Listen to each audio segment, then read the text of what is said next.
What is going on, everybody, from the Big Blue in the Bronx channel? Fans everywhere, this is Luca here with Donald Stewart and our special guest, our acclaimed guest, Stefan Bondy, Knicks beat writer from the New York Daily News. Stefan, how's it going, man? Hey man, you're too kind. I'm doing well. We're waiting to find out right now if the Yankees are playing. What's the latest on that? The Guardians want to play, the Yankees don't want to play.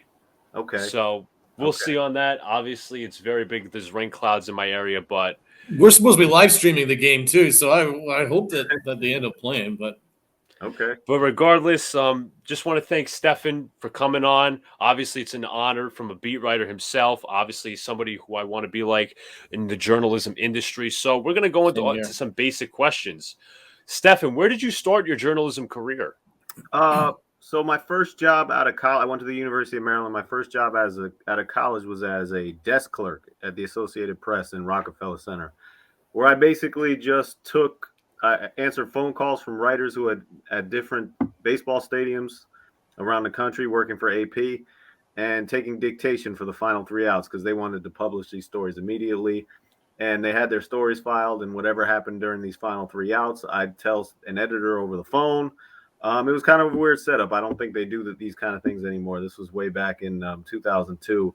And then after that, I worked at a couple local newspapers in New Jersey, the New Jersey Herald up in Sussex County, and the Herald News, and then the Bergen Record, where I graduated from covering high school sports to professional soccer to international soccer, and then professional sports, doing stories about the Yankees, the Knicks, whatever. And then in 2010, I started working at the New York Daily News, where I still work today. I started covering the Nets originally, and I moved over to the Knicks in 2015. Very nice, very nice. Growing up as a journalist, who were your influences? Newspapers, podcasts, whatever. Well, my father, um, obviously, he was a writer as well. My mother was a writer. So they were two humongous influences. Once I got into the business, somebody who really helped me out just in terms of, beat writing was Frank Isola, who covered the Mm-hmm. Knicks before me. And, he was very generous with his wisdom and his knowledge about stuff like this and working a beat and everything like that. So, I'd say those have been the greatest influences on my career. I'd say so. I mean, I was a big fan of your father's work too, and obviously, Frank Isola's big shoes to fill, but you've more than done so. So, I congratulations. appreciate that. Appreciate that. Nah, but it's probably not true. Frank was the legend is in the Knicks beat because it was a lot different back then. He dealt with a lot of stuff, and from the Knicks perspective, the Daily News and the Knicks were at war back then. So, um, Well, that was actually our next question. okay, all right. What's the relationship like with MSG and the New York Daily News right now? I think it's cooled down from the peak of the heat. I think just in general, the Knicks have taken the approach that we don't um, care or need the outside media. I think they're trying to grow their own brand, which I understand. There's money in telling your own story. Maybe it's sterilized, but that's my opinion. But yeah, I think it's cool. I think just generally the Knicks don't have the appetite for helping out, or I wouldn't say helping out, but for um, the normal relationship you usually see between beat writers and fans. It's an I mean, beat interesting writers take. and the team. Beat writers in the team. Sorry. Yeah. I'm obviously a Yankee Jet and Rangers fan. Obviously, they have more inclusive, close relationships with their beat reporters. But I always felt like, I don't know, it's kind of wrong to me how the Knicks do this. Like you obviously mentioned Stefan, they want to grow their brand, but like that's the beat reporter's job is like to get the scoop, to ask the tough questions. This is a big market, so Right. it's like going into that, it's kind of like they're in secrecy almost, and like it's not like they need to be. They're out there regardless, No, I agree. whatever headlines make. No, that's fair, and I agree with you. I don't think they need to be.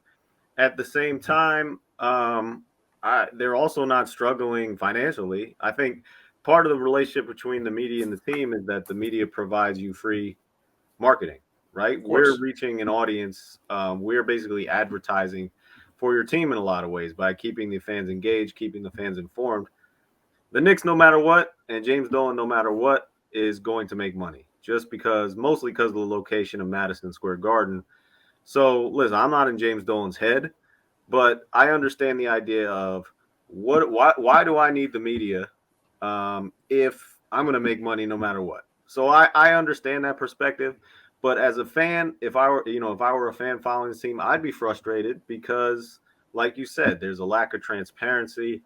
It's tough to be a fan when you don't, when the team is not interested in giving you information other than, sterilized PR stuff. Well, yeah, a lot of the stuff they're doing is behind closed doors. Like RJ Barrett announcement of his extension, that was more of a Q&A thing behind closed doors. Leon Rose refuses to talk. What is this situation with Leon Rose? Is it at Dolan's behest, or is Leon Rose afraid of the media? Why is he so afraid of like talking and answering questions? I don't know. I can't get in his head. My guess, and like I said, this is a guess, is that it's a directive from Dolan Right. to have this idea where it's like, we're not going, and I've heard this to be true. Dolan is given the directive of, we're not going to do media unless it's mandated by the NBA. So Wow. as it is, executives are not mandated to speak ever by the NBA. Every other team does it. The Knicks don't do it, but it's not something where, if you don't do it, you'll get fined. For instance, what is mandated by the NBA is shoot-around access and pregame access and access after practice and access after games. If it doesn't fall in that realm, my understanding is the Knicks are just not going to do it. It's a very interesting take. It's like, I know I think it was like 2 years ago, might have been a year ago, where Kyrie Irving was like fined for not showing up to a post game. Obviously, that's mandated by the NBA, so he was fined for that. So Julius Randle was fined last year for his behavior. That's that. I mean, that we'll go over the whole Julius Randle thing, but it was just so strange. Just like they wanted to protect Julius Randle, but he couldn't even protect himself from the headlines. If I'm being honest, Stefan, with the whole STFU comments towards the fans, everything that's seen like through the little images that are shared on Twitter when it comes to, him knocking down a tablet, arguing with coaches on the Lakers sideline, whether it's his wife attacking Knicks content creators. It's just like, why are you hiding somebody from the media when they already have garnered enough attention on themselves? Yeah, if I remember correctly, he was fined. He wasn't actually fined. He was fined for the FU comment by the NBA. But then later, the Knicks were fined for not making him available, even though it was him. That's My right. understanding, it was him who did not want to talk. So it was kind of like the Knicks eating his fine. I didn't agree with that decision. I thought it's kind of enabling this attitude that kind of festered all last season from Julius Randle. Now, with that being said, and I know we're going to pivot here to this upcoming season, everything I've seen from Julius Randle and interacted with Julius Randle has been totally positive. Okay. That's And really interesting. I think, listen, it's only preseason. Everybody is happy in preseason. It's just the way it is. But if this continues, I predict you're going to see a different Julius Randle, both on and off the court. Wow, it's really good. That's information. good to hear. Thank you. So we have that. We went over the secrecy, obviously your journalism career. I think Donald would like to spearhead this conversation. How would you assess Leon Rose in the front office of what the job they've done so far? I think I'm more on the negative side with them, just because I know that the team that went to the playoffs the first year under them, with Tom Thibodeau as the coach, that was a team that they didn't build. That was a team that they kind of inherited. I think everybody in the starting lineup was already on the roster before they got there. And, then when they did have the cap space and the knowledge, hey, this team is better than we thought, we need to make improvements, they really did a poor job in the summer of 2022 when they went for Kemba Walker and they got Evan Fournier, and they re-signed Julius Randle and Alec Burks and Nerlens Noel, and I don't think any of those signings worked out. So, listen, it's still up in the air. You do have to give a front office a certain window. I think 5 years is, for me, a fair window to fully assess a front office. So we're not there yet. This is only year 3. But, other than their drafting, which has been pretty good, Yeah, it has been solid. I don't know I can give them a positive grade yet. I completely agree with you. One of the big issues that I have is how many voices are in the front office? Because from what I understand, Gerson Rosas headlined the Donovan Mitchell talks. I thought he was just an advisor, but he was given the big role there. Scott Perry, he looks like he's kind of lost in the shuffle here. Worldwide West is a big. There's a bunch of Brock different Aller. voices. Who would you say has the most prominent voice in the front office, apart from Leon Rose? I think it is a combination of Worldwide West and Leon Rose, but you're right. A prominent voice during those Donovan Mitchell organization negotiations was Gerson Rosas, and before that, I heard Brock Aller was heavily involved in the negotiations. He actually got taken. My understanding is he actually got taken off the negotiation part because I think what I heard was that Utah was kind of like sick of his going back and forth, so they kind of removed him from the negotiation process, and then Gerson Rosas took over. Listen, Leon Rose has never held this job before. He's a former agent, a very successful agent, who I think can negotiate himself, but for some reason, he kind of, and this is not that uncommon, where you let a underling kind of do the negotiations. I think the Utah Jazz did the same thing, where their GM was doing some of the negotiations and reporting back to Danny Ainge. So it's not that uncommon. I think you're totally right. There are too many voices in this front office, and sometimes they conflict. Tom Thibodeau has a big voice in this front office, and that doesn't always jibe with what other people in the front office are thinking. So I agree. Whatever the saying is about too many cooks in the kitchen, it applies here. I definitely believe that. And also, what you were saying about Tibbs, yeah, I believe that. But also, wasn't he against the Cam Reddish deal, yet the front office did it anyway? Yeah, he was not a fan of the Cam Reddish deal, and to be honest, the deal didn't make sense because, and that's playing out right now. Today was the deadline to make an extension, and he didn't make an extension, which means he's going to be a free agent after the season. So you basically traded a first round pick for somebody who you rented for a year and a half, and unless something changes drastically, I don't see Cam Reddish on the team next season. What is the front office strategy? Because it seems a little bit half pregnant to me. Like they're very much trying to develop their younger guys, but then they've extended Julius Randle, and his blocking will be top and really selected in the top 10. And it just looks like it's kind of a mixed narrative going on. How would you assess it? I just want to add to support this before Stefan talks. Like, we're also basing this off the trade deadline last year because they had all these pieces. The Knicks were in like no man's land last year. And by the trade deadline, they could have either sold off their veteran pieces for assets, or they could have traded for like veteran pieces to get upgrades, so opposed to younger guys, sell off the younger guys for vets. So it's like, that's what I'm trying to allude to Donald's point. Donald's absolutely right. It's just, what's the direction? Yeah, that's fair. I don't think they've taken a hard turn towards any direction in particular. That's not necessarily a bad thing because they do have a lot of flexibility. And let's say, for instance, this team takes off. Let's say Jalen Brunson provides a spark that nobody predicted, and this team elevates itself to a top 5 in the Eastern Conference. Mitchell Robinson takes that huge next step under his contract, and then all of a sudden you're talking about, we have a good team and we still have these assets and these young players to trade for somebody that can take us into contention. So listen, they're banking on this idea that we're going to wait and see. And I'd like to, you mentioned what is the direction of this front office. I'd like to ask Leon Rose these questions myself, but as we alluded I bet you do, man. I'm not answering those questions.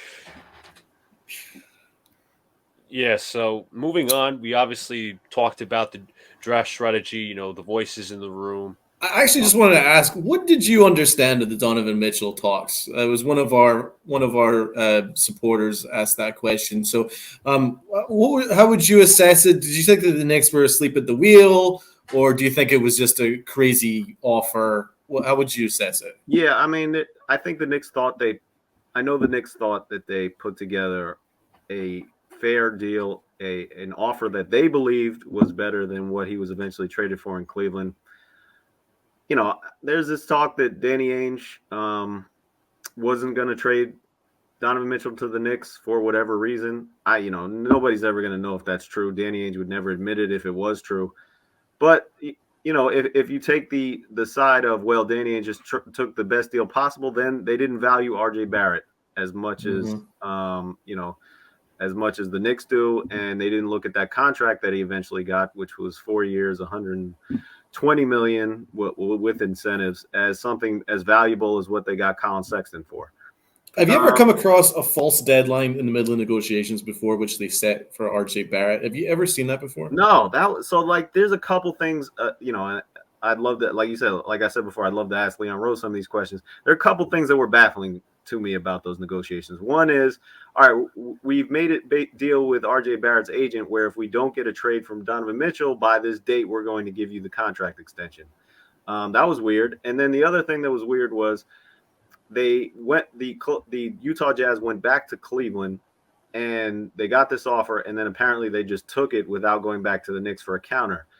If the Knicks were motivated to get Donovan Mitchell, which I think they were, why wouldn't you go back to the Knicks and ask, hey, we got this offer from Cleveland. Do you guys want to give us something more or somehow top it? So there's a lot of weird things about those negotiations. I do think the Knicks believe they put together an offer, and I think a reasonable offer. And my personal opinion is that they did as well. I mean, they were willing to give up a boatload. The problem is, like, when you start haggling over draft picks, which they were, and saying we don't want to give up this protected one, or we want this unprotected one, then it's like, all right, well, where are you going to use these picks for later? Because we saw where they used one, which was to get Cam Reddish, which didn't work out. We saw during this year's draft, they used the pick to basically clear cap space and get rid of the bad contracts that they signed the summer before. Which ties into that question regarding what direction they're going in, because they make certain decisions which looks like they're going into, we're going to try and compete, like you're getting rid of a lottery pick to clear cap space. That looks like you're trying to compete, but then you're haggling over draft picks. Right. Now, I've been presented the other side of this, which is, well, we still have the draft picks, and there's always going to be a star player available, and we are in position to trade for that star player when he demands a trade and when that player is available. Maybe true, maybe not. I have a hard time looking at who has been traded in the past 5 years and see somebody better than Donovan Mitchell, except for maybe James Harden. And James Harden basically demanded that he go to Brooklyn, and he got his way anyway. So, it's a crapshoot in a lot of ways. You'd like to think that Leon and Wes, who are connected in a lot of different areas in basketball, know who might become available. But it's like we said before, it's been year 3, and we're still waiting for them to land this star that kind of came. This idea that they can land a star that came with being hired. I mean, I agree. I don't think that you could have found an ideal situation for a guy that's from Westchester who's a Knicks fan to come in. It made all the sense in the world. But looking at our roster constitution, I don't see a fit with him and Jalen Brunson. Yeah. I love Jalen Brunson, but I just don't see the fit between the two of them. That's a good point, because I didn't bring that up. It's a rough fit. Defensively, it's not a perfect match. And I know Thibodeau thought he could make it happen. That's what I heard. But, just from ostensibly looking at those two guys in the backcourt being undersized, not being the best defensive players, it would have been a struggle to guard the perimeter with those two. Now, Evan Fournier, who is their starting shooting guard right now, is not that much better. He's bigger, but he's not that much better. So, it's going to be interesting to see how this season plays out with them. One thing I kind of struggled with, Stefan, during the whole draft process is, like, we were told about these contracts, the Nerlens Noel contract, the Alec Burks contract, the Kemba Walker contract, how they were expendable. They're easily tradable. But it's kind of like I'm struggling with why they attached assets, because with the Kemba Walker thing, he's obviously past his prime. He could still probably be a starting point guard for like a lower level team, or at least be a bench guy. But it's like they had 1 year and $9 million about left on it, and they used assets to trade him. So why not kind of buy him out outright? Because that's what the Pistons are doing right now. So the Pistons essentially got, a lottery pick, Kemba Walker, and draft picks, as I said, and now they're buying him out, which is something we could have done. Well, the Knicks wanted the cap space. So in order to trade for the cap space, they needed to attach draft capital, which, all right, listen, it goes back to that terrible summer of 2022, 2021, where they signed all these contracts that became so poor that they had to attach draft picks. But at the same time, if it works out with Jalen Brunson and he becomes a starting point guard that leads this team to the next level and sort of elevates everybody around him, then you look at what they did clearing cap space with Kemba Walker, and it's not that big of a deal. So, a lot of this lies on the play of Jalen Brunson and how well he fits with everybody. And so far, every indication from preseason, from training camp, is that it's been a positive. Well, they played some terrible teams in preseason, so you don't want to put too much stock into that stuff. It'll be interesting to see what happens in their season opener in Memphis. Yeah, definitely. So you have that. And one thing, like, I hate to harp back on the 2021 offseason, but looking back at it now, especially with this team, if I hate to say it, maybe it goes nowhere, it's like they kind of overinvested in an outlier year because there was a lot of things that kind of went their way, and there's a lot of things that they got lucky from. If I'm just being honest, as like the Knicks fan, I'm not trying, like, I don't want to be a homer about this or say anything like that, but it's like they thought they could build with Alec Burks and the Nerlens Noel when they're like they didn't realize their potential. That's a problem like some teams have, and Leon Rose and all of them. Like there were teams like the Bucks and the Raptors who like had bad seasons, but the next season they were automatically back in contention. Like I kind of erred on the Bucks there. They actually won the finals, but the Raptors I think missed the playoffs that year, and they came back this year and went to the first round. The Knicks kind of had the opposite. So they kind of believed, I don't want to say in a false year, and they overinvested instead of, in my opinion, building with the kids. But that's also where I take Leon Rose with issue, because Leon Rose, he knows Tom Thibodeau so well, this, and this. But again, with the whole direction thing, we're going to draft these kids. We're going to try to develop these kids, but we're going to hire a win-now coach. That's kind of counterproductive. Yeah. Well, all right. So you make some good points, including the idea that was the COVID season, and a complete anomaly.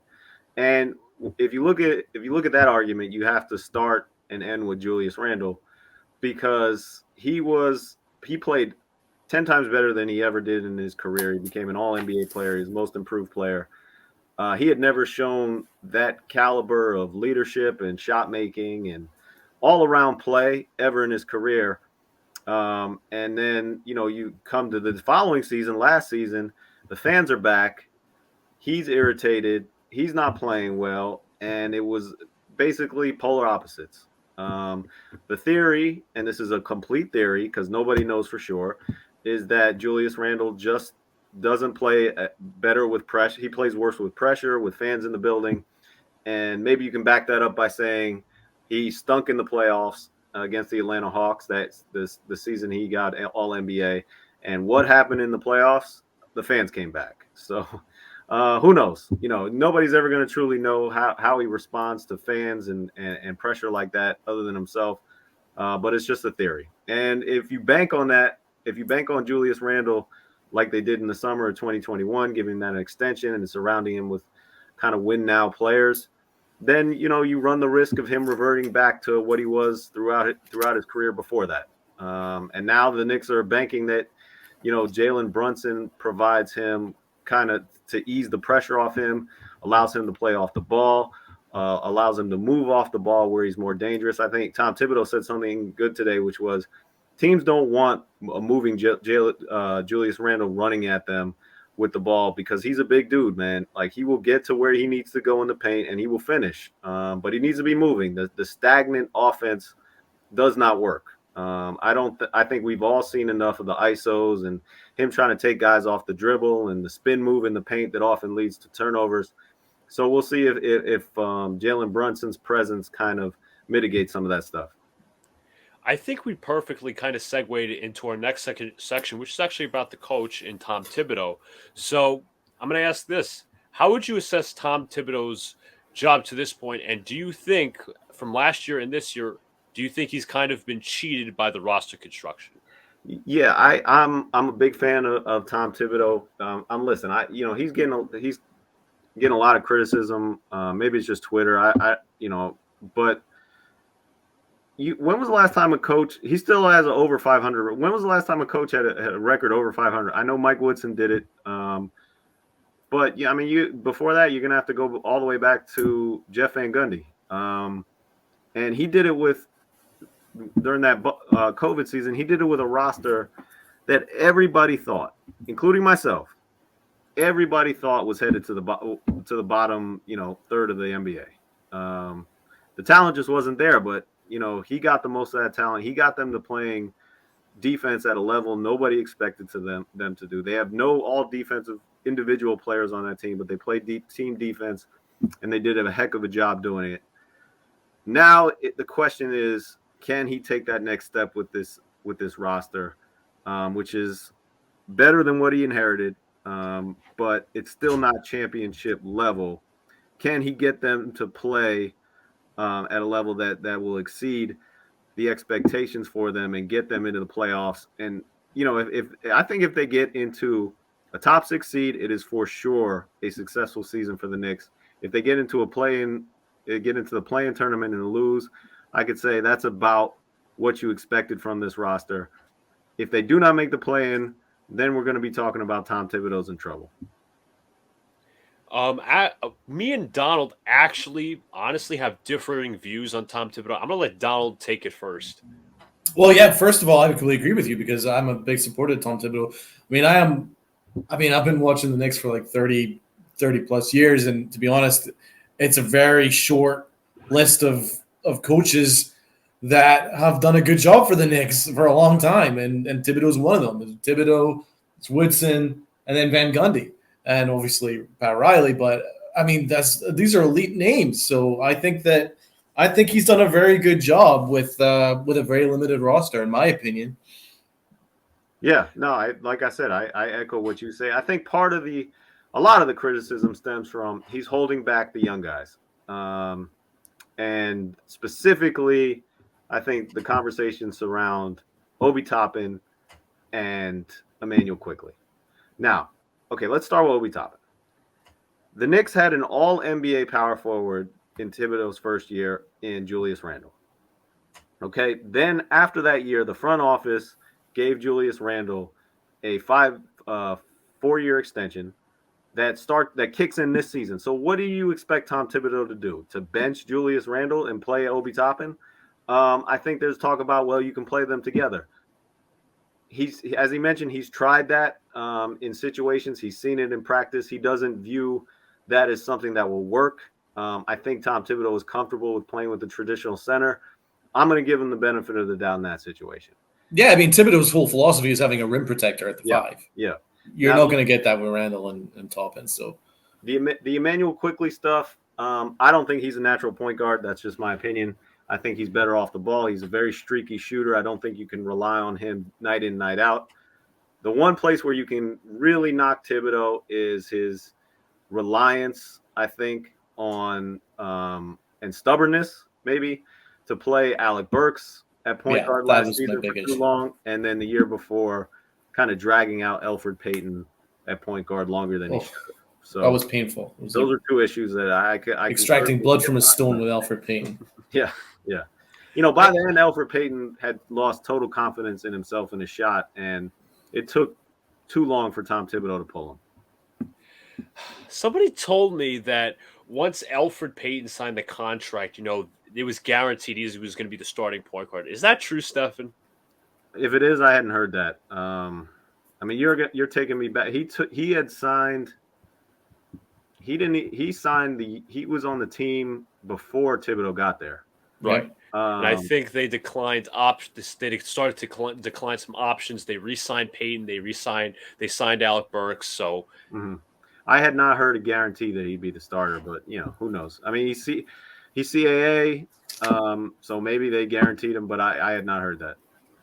Yeah, I'm going to go into my view of Thibodeau. Listen, I was a huge fan of the hiring. I thought he was going to hold the guys accountable. Very tough on his players, which you want to be, but you also, in my eyes, want to establish kind of, relationship, openness, whatever. So here are my flaws, which can go either way, if you want to call it.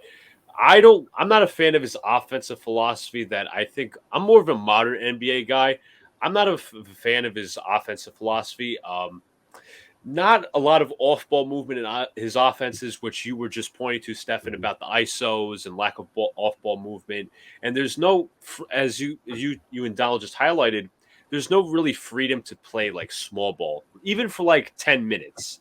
So it's just about that. We also talked about, his stubbornness and his unwillingness to adjust during games. Like if certain players not playing well, they're not subbed out. Like just say Julius Randle wasn't playing well during a certain time last season in a game. He wouldn't sub him in for Obi Toppin immediately. It kind of drag itself out like you talked about with the whole Alec Burks thing. Alec Burks was clearly not working at the point guard position. Even if he went to Emmanuel quickly, I'm going to be honest, I wouldn't be mad because Derrick Rose was hurt, Kemba Walker was hurt, and that's another ding on the front office in which you signed two injury-prone point guards, especially that late in their career. You would be relying on their heavy minutes. So you have that. I didn't like how I don't think Thibodeau really held Julius Randle accountable last year, but I could also say that's the front office too for kind of enabling him, especially with the non-interviews. Mm-hmm. So those are like my mini flaws. I was like, and then as I said, offense, I don't think he puts players in positions to succeed too often on offense. Like too many times I'm seeing RJ shooting corner threes. Yes, he's successful at that, but same with Obi, corner threes, top of the key threes, all that. Yes, it is kind of the modern NBA. You need power forwards who shoot the three balls. Same with the big men and the centers. So Obi Toppin relies in transition. He relies on a faster pace. He relies off the pick and roll too. He could be better as a post-up guy, but still, we'll see. And I finally, the last thing I heard highlighted was the double standard between the younger players and the veterans. Mm-hmm. Like, I need him to me, like, I wanted him fired. I'll be honest. I wanted him fired at the end of last season, but I wasn't like overly mad. Like, oh my God, I'm going to flip out if they don't fire Thibodeau. I was like, you know what? Third year, new team, hopefully new players, trade off some of those awful contracts and prove me wrong. That's what I want him to do. I want him, honestly, Stefan, to adjust to the modern NBA a little bit. He still can stick to his philosophy, don't get me wrong. And I think he got cheated a little bit when it comes to the construction of this roster because, Leon Rose is, adding, like last year, he added 48 and Kemba Walker in the backcourt. That's a disaster. That's good offensively, but defensively, both are going to get walked over. So that's, I'm placing the blame. 50% Tom Thibodeau, 50% on the front office. No, you make very fair criticisms. I do think that he is trying. I think the personnel kind of lended itself to the style of play that he adopted the first two seasons, and he has pledged, and we'll see if it's true, to play a much higher tempo offense this season. I know they were last in pace last season, so we'll see. We'll see if he can do that. I think Jalen Brunson is a key to a lot of that by directing traffic and to be the leader out there and kind of making sure that everybody is picking up the pace and putting up more points, man. I mean, it looked good in preseason, so we'll see. It did. I saw the pace increase considerably in preseason, to be fair. That's what happens when you have a point guard. But to go into the next question, this could be also your opinion. This could be what you think the front office will do. If the season dare go awry, how long of a leash is Tom Thibodeau getting? Well, the way it works in the NBA is the coach always goes first, and the front office is usually given 2 or 3 coaches before they go under fire. So it depends on the pressure exerted by either James Dolan or the front office. I do think that Leon Rose is a fan of Tom Thibodeau. They go way back. I'm not sure Worldwide West falls in that same category. I'm not sure, but I think Tom Thibodeau will, if the team disappoints, Tom Thibodeau will be on the hot seat. Yeah, I was listening to your ex-colleague, Bondy. He was on Jonathan Macri's show, and he kind of indicated that around about the trade deadline or under the All-Star break last year, there was a lot of prominent voices, especially from Worldwide West, that wanted Thibodeau out, but Leon Rose basically stonewalled it, and he wanted to stick by his guy. Is that what you understand? Yeah. So I heard that that Worldwide West was basically blaming Thibodeau in his conversations with other people. Wow. Wow, throw him under the bus. Come But on. Ian Begley, who I think you were referencing, reported that Worldwide West was doing that in his conversations with James Dolan. I hadn't heard that, but I mean, that would be, like you said, throwing somebody under the bus even more so if you're doing that to the team owner. That's again, it kind of shows that there's a mixed vision. There's too many voices going on. That's what really scares me. But let's focus on more positive things. We'll focus on the here and now. Let's look at the regular season. Look at the season ahead. How does this team fit chemistry-wise, in your opinion? I was skeptical before seeing it in action, but as long as they allow Jalen Brunson to be the point guard and the playmaker, and Julius Randle decides, as he has been in preseason, that he's going to play off the ball, he's going to move without the ball, and limit his dribbling and ISOs as much as possible, and only take open three-pointers, then they work. It looked good. I mean, the starting lineup was really, really good in preseason. The problem was the reserves, but I think defensively, once the regular season starts and the intensity ratchets up, I think they're going to have a problem on the perimeter with Evan Fournier and Jalen Brunson, and I think that's where they're going to rely a lot on Quentin Grimes. And one thing about Quentin Grimes, I mean, he was back to limited practice today because of that sore foot. He had told me after their game on Friday that there was a point where it hurt for him just to walk. This was before training camp started. Not a good sign. And the pain was around his heel. Now, I'm not a doctor. I did not look at his foot, but heel pain could be plantar fasciitis. Plantar, yeah. Yep. So, that stuff can linger. And, if it is that, that's a cause for concern. We'll see. Well, right now, he's questionable, or at least Tom Thibodeau would not assert that he will play in the season opener in Memphis. We'll see. But, that's a concern because I think they do need a defensive presence like Quentin Grimes on the perimeter.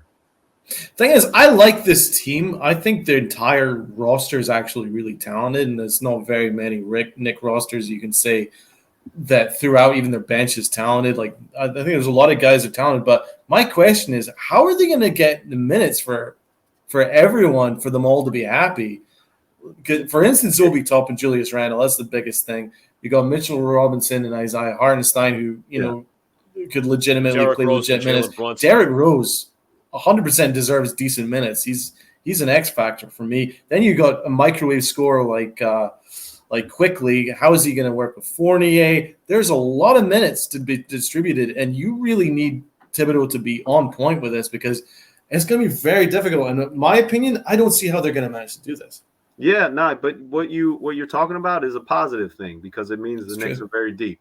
So yeah, Thibodeau, I think part of his problem and part of the reason the fans have so many problems with him is because he plays his starters super heavy minutes, and he kind of subs like their hockey lines. Like he takes out all five guys and puts it in a whole new five guys, and he doesn't mix and match as much.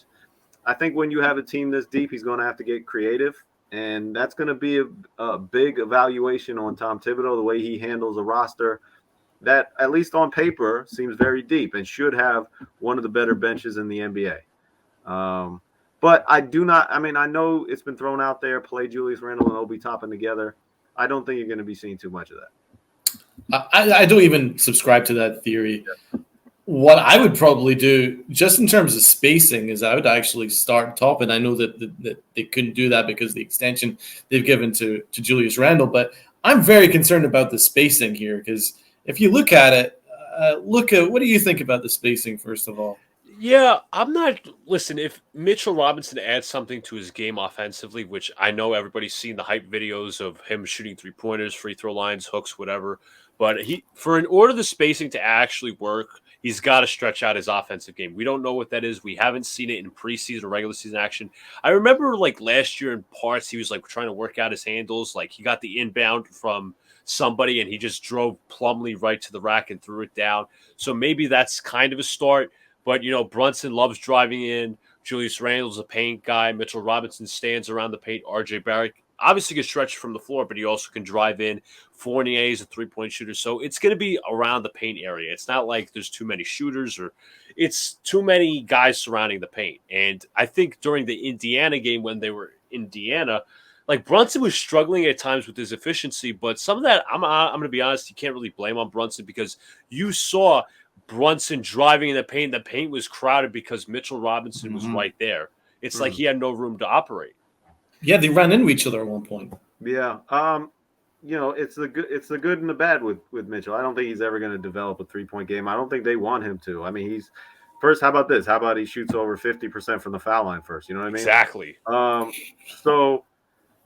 But he has become, and you kind of see it in preseason, an elite offensive rebounder. He's always been an elite finisher around the rim. I mean, the way he goes up and gets alley-oops, the way he finishes putbacks, he's one of the best in the NBA at doing that. So, when you say you play to player's strengths, you keep Mitchell Robinson in the paint because that is his strength. That's it. That's what he does special. So I don't see that changing, and I think the Knicks and Tom Thibodeau have fallen in love with the idea of Mitchell Robinson being under there and cleaning up a lot of the shit that happens. So I understand what you're saying. It's the way the NBA is going, play 5 out, create space in the paint and lanes to drive.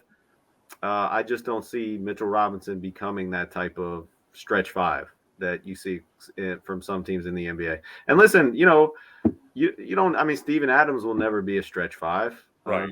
It's you can be successful with just a big center, Clint Capella, who's under the basket and finishing at 75% from the field. You know what I mean? Absolutely. It's nice about him. It's just how does Randall fit with all that? Because I don't think they're terribly good together, in my opinion. I think a lot of it comes down to Julius Randle, in my opinion. Yeah, that's the story of the Knicks, man. So I'm going to move on. Obviously, this is also a very debated subject among Knicks fans. Some may overrate him, some may underrate him. Did you see enough growth, Stefan, in year 3 for RJ Barrett to be an all-star this season, or at least expect one, now that he got the contract extension worth $30 million a year? Yeah, so I'm not going to predict the all-star appearance because the East is stacked and he plays at a position where there are a lot of great players. So, so he might get it. I mean, there are injuries happen and different things like that. But I am impressed, man. I am very impressed with the way RJ Barrett came out of that really disappointing rookie season where he was basically written off. Didn't make the all-rookie team, and then came back during the COVID season, made a huge leap where we were like, oh, the Knicks have a real prospect. And then in year 3, he became more of a leader because Julius Randle took that step back and he took that step forward and kind of filled that void in a lot of ways of being a team leader and the team spokesman and really embraced it. Now, this is a guy who wants to guard the best player on the other team. He's not the most athletic. He's not the greatest defender, but he wants to do it. He loves those challenges. So I like where his head's at. I think in terms of his career and being a star, a lot of it depends on where his shot falls. I'm sure you're aware his 3-point shot is very inconsistent, but it's getting better. It's getting better, and if he keeps improving and he hits it at a high rate, then you're looking at a future All-Star. I think the form's gotten better. To me, Stefan, he has the tools, but it's like he'll be good at this in one game, and then he'll be bad at this the same game. Like, let's just say he'll light it up from 3-point range, and he'll be good defensively, but he just doesn't finish with contact around the rim. And I think that, a lot of people made an emphasis that he had to work on in the offseason, the finishing, the contact around the rim, the jump shot, the better defense. I don't know. To me, in my opinion, it just doesn't seem like RJ is like that guy to take on the best perimeter defender because sometimes, like during the preseason, he just kind of looked lost in my eyes. But I think that's why a Quentin Grimes, in my eyes, or a Cam Reddish, obviously Reddish not going to be the rotation. I don't think he should be, would fit really well next to RJ. Even a Benedict Mathurin, who I wanted in the draft, but obviously he was drafted way earlier. Well, this is what a scout had told me about RJ Barrett, and I think it's true. He's good at everything, but he's not great at anything. So Yeah, That's fair. Very fair. you know, I agree. the elite, the top shelf players, they have elite talent. They might not be elite at everything, but they have something they're elite in. They're playing somebody who, with elite athleticism and elite finishing around the rim in 2 nights in Memphis in Ja Morant. And that's kind of why you know he's going to be a future All-Star. I don't think RJ Barrett has that defining trait. And part of it is because it's true. He's not the most athletic. He's not going to jump out of the gym. He's not going to blow by his defender with the dribble. So, you know, it really depends on how he can put it all together and find a way to make all these good traits work into becoming an all-star. We'll see. He looks like a smoother athlete, though, in preseason. He looks like his smoother jump shot looks smoother. Yeah. It's just picking his spots because he's got a, you know, Julius Randle's going to want his shots.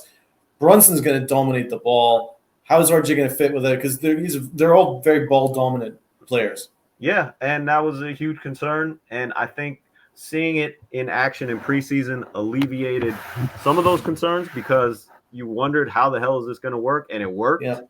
But with the caveat, this was only preseason. They played terrible teams in the Pacers and the Detroit Pistons.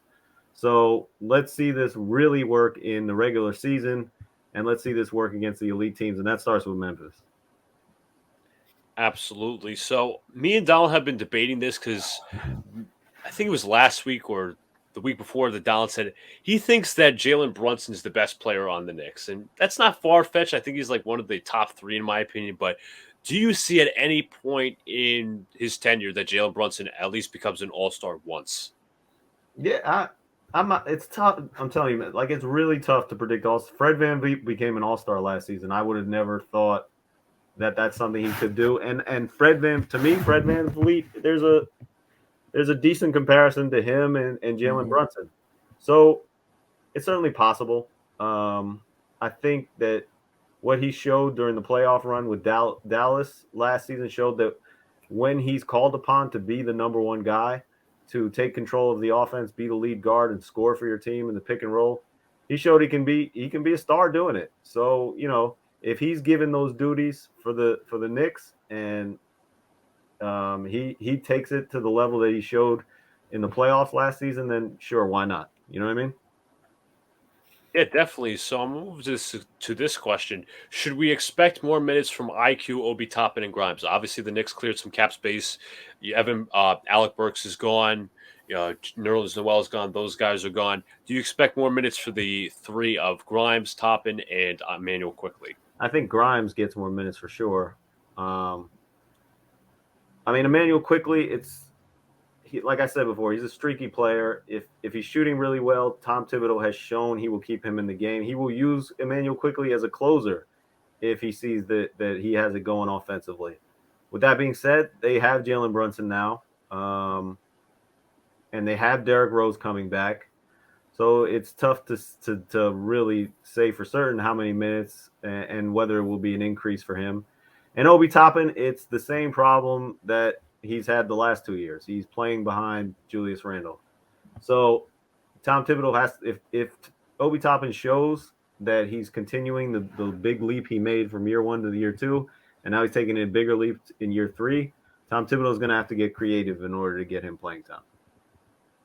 Yeah, definitely. I'm going to ask you this. This is also regarding this year's free agency. Are you surprised that they kind of signed Hartenstein? Because I thought they were pretty content with Jericho Sims and what he showed last year. Because it's like he almost mirrors what Mitchell Robinson's like in my eyes. Yeah, listen, I like Jericho Sims. I really do. I mean, if you see him in person, man, he's like the Incredible Hulk, just the way he's built. So, yeah, I don't know if I was surprised because I don't think Jericho is quite ready yet to assume a very large role, and they need somebody who is reliable and somewhat of a veteran in Isaiah, because although Mitchell Robinson has shown great promise, he's had trouble staying on the court, whether it's Right. foul trouble, It's true. whether it's been injuries. So I think you can't just go into a season with Jericho Sims as your backup center and say, all right, we're happy with this. And also Isaiah brings a different element to the offense that they definitely want to try and utilize, which is spreading the floor and being a playmaker at center.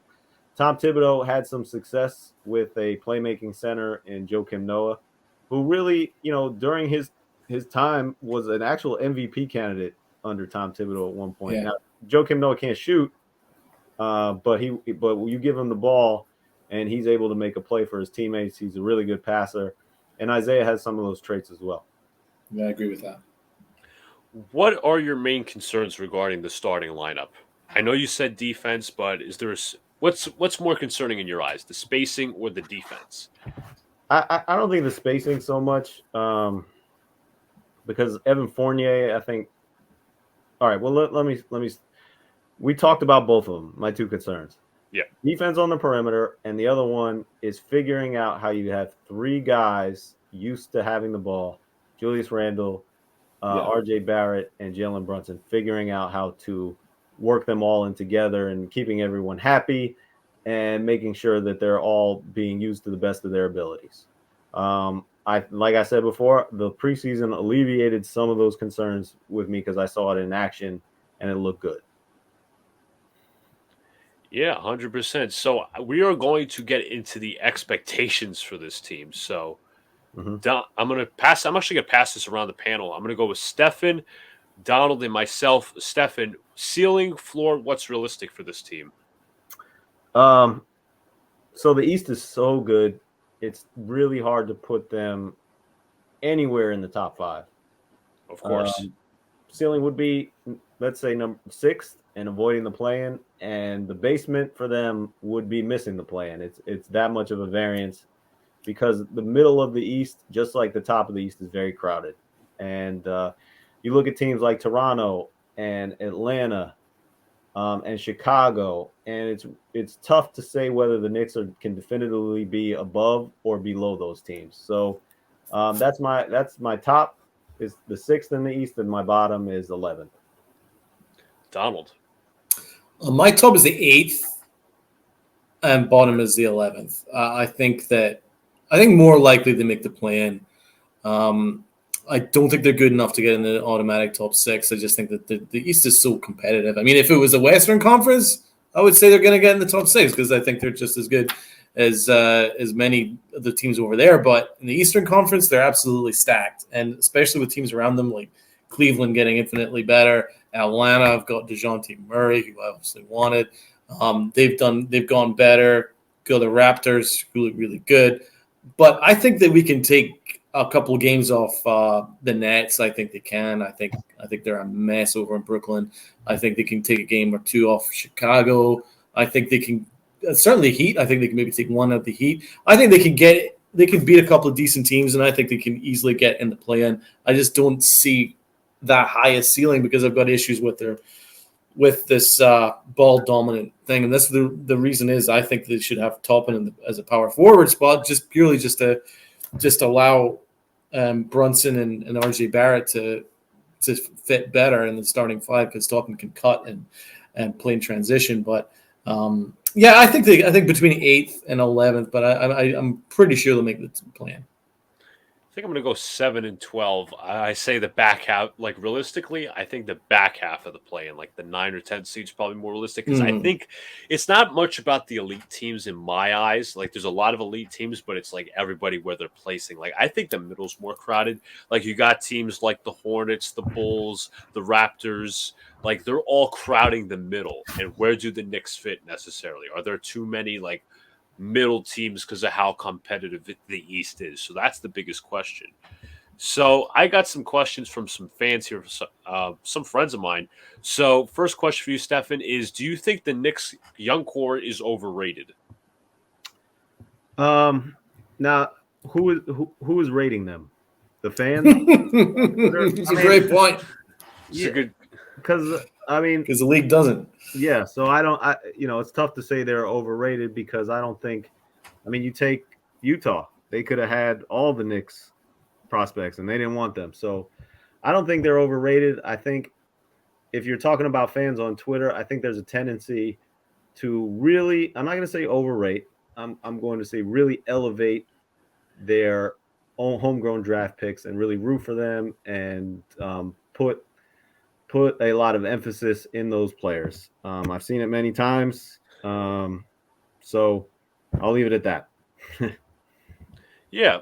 Next question is, who makes the decisions on the playing time? Front office, Coach Thibodeau, or is that a joint effort? That's a Coach Thibodeau for sure. Yeah, when somebody asked me that question, I was like, I think that's kind of an obvious. But Mhm. moving to the next question, I know you used to write for the Nets, but I'm sure you keep tabs on all NBA. Do you think the Nets will make it past the second round? Yes. No. Wow. I'm trying to think. Hold on. Make it into the conference finals is what you're telling me? Yes. No. No. No. Yeah, I don't think so either. To me, Stefan, like the thing was there's a lot that happened in the offseason, and I think they're just trying too much to like forget about it, like then play on kind of thing. Like Durant wanted to trade, Kyrie wanted an extension, they didn't get it. They wanted Nash fired, they wanted Marks gone, and it's just like there's not I don't feel there's going to be a cohesiveness. Like it's tough to forget that stuff Yeah.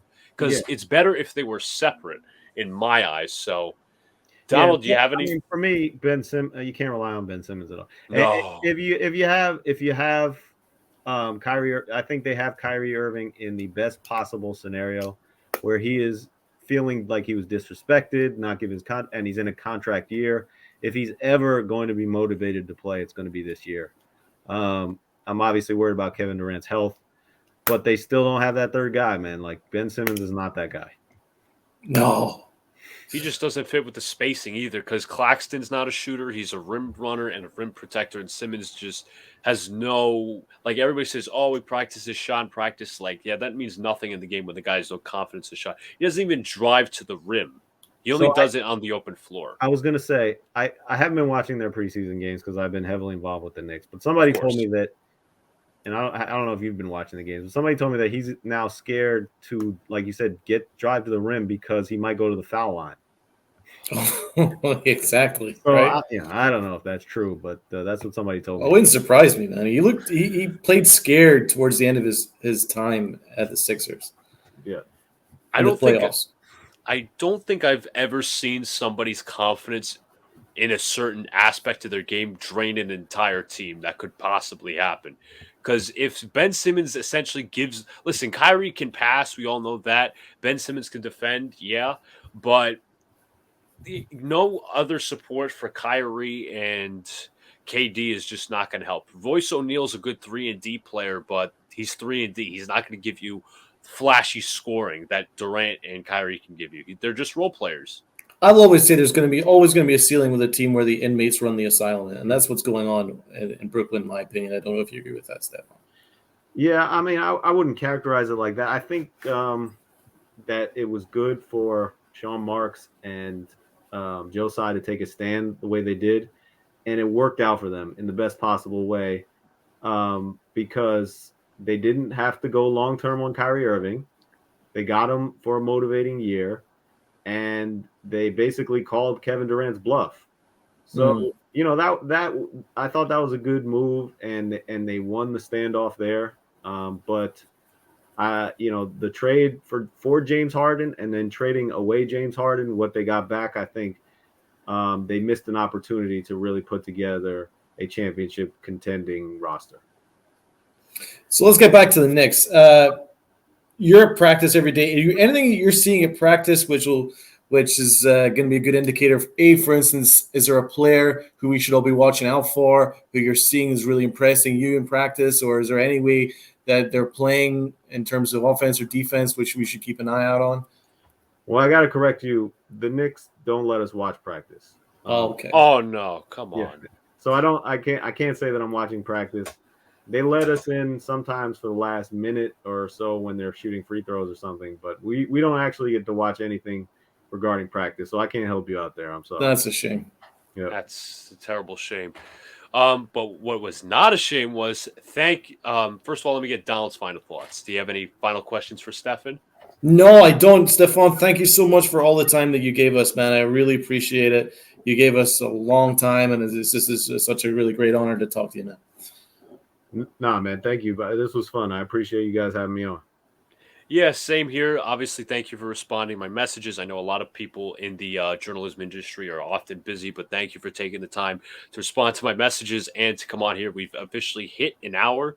So thanks, man, for coming on. We really appreciate it. All right, man. Anytime. Let me know when when the Knicks are in the NBA Finals. We'll do this again. I'm just kidding. Let me know anytime, man. Anytime. Appreciate it. So before we end this off, I'd like to tell everybody like, comment, subscribe, turn on that notification bell when a live stream pops or video drops. There will be more content coming out. We'll release this probably on Wednesday morning. So a lot of streams coming. We'll be streaming the Knicks game against the Grizzlies. Obviously, more streams to come. I know Alex, my brother, will be doing Dead Red on Thursday. So appreciate everybody coming out. Have a good day or night. See y'all later.